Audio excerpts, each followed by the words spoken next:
A Princess Prays. Written by Barbara Cartland. Narrated by Anthony Wren. Chapter 1, 1798. Princess Attila walked into the palace and up the stairs as she was heading for her father's bedroom. The king had not been at all well for several weeks, and she knew he would be very pleased with the first wild strawberries she had found. Every day she tried to find something different to take to him. When he could not walk into his garden, which he enjoyed, the garden, she said, had to come to him. The palace was very ancient, as it had been in the possession of the kings of Valdina for over 300 years. A few modern improvements had been made when Attila's mother was alive, but they had found it easier to leave things as they were. As far as her father was concerned, he was always very comfortable. Sadly, his new wife, Attila's stepmother, had very different ideas. As Queen Margit, she was quite determined to make an impression not only on the people of Valdina, but also on their neighbours. The royal family of Hungary, however, were not very interested in the smaller countries on their borders, which Queen Margit found infuriating, as she wished to move in grand royal circles. Princess Attila was content to ride the magnificent horses her father had brought from Hungary. She was not in the least concerned whether she was invited to balls and social functions at the Hungarian palace. As she walked towards her father's suite, she was deep in thought. She could not help feeling that it would be a mistake, whilst he was not feeling well, for her stepmother to continue entertaining as many people as she had in the last few months. She gave luncheons, dinner parties, and receptions almost every day. If a visitor of any importance appeared in Valdina, she insisted on being notified, and then she would invite everyone within driving distance to come to the palace.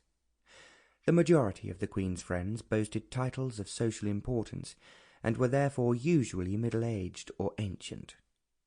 Attila was always polite to them, and yet she often mused it would be more amusing if some young people of her own age were invited. She was 18, and having been an only child, she did find her life lonely at times. As soon as her father had married again, things changed, as the new queen was extremely particular about who was entertained at the palace. "I consider those middle-class people that you insist are so interesting to be of no social importance," she said severely to Attila. "Thus I have no intention of entertaining them." "But the young men of their family are outstanding athletes," the princess protested. "They have not only won all the races held in the country this year, but have a superb reputation, even in Hungary." "I still have no intention of inviting them to sit round my dining table," the queen had retorted sharply. Attila wanted to argue the issue out with her father, but he was not well, and she knew it might worry him. She therefore had to be content with watching the young men whom she admired from the royal box, and she thought they were rather disappointed at not being asked to the palace. So were the athletes who came to the country from Moravia and Silesia, both countries on their borders. Because Valdina was not very large, her own mother had always made a point of being friendly to their neighbours, and gave them invitations whenever possible. Attila had now arrived at her father's bedroom door, and was just about to knock when she realized the door was slightly ajar. She could hear her stepmother speaking inside, and for a moment Attila hesitated. She wondered if she should wait until her father was alone before joining them.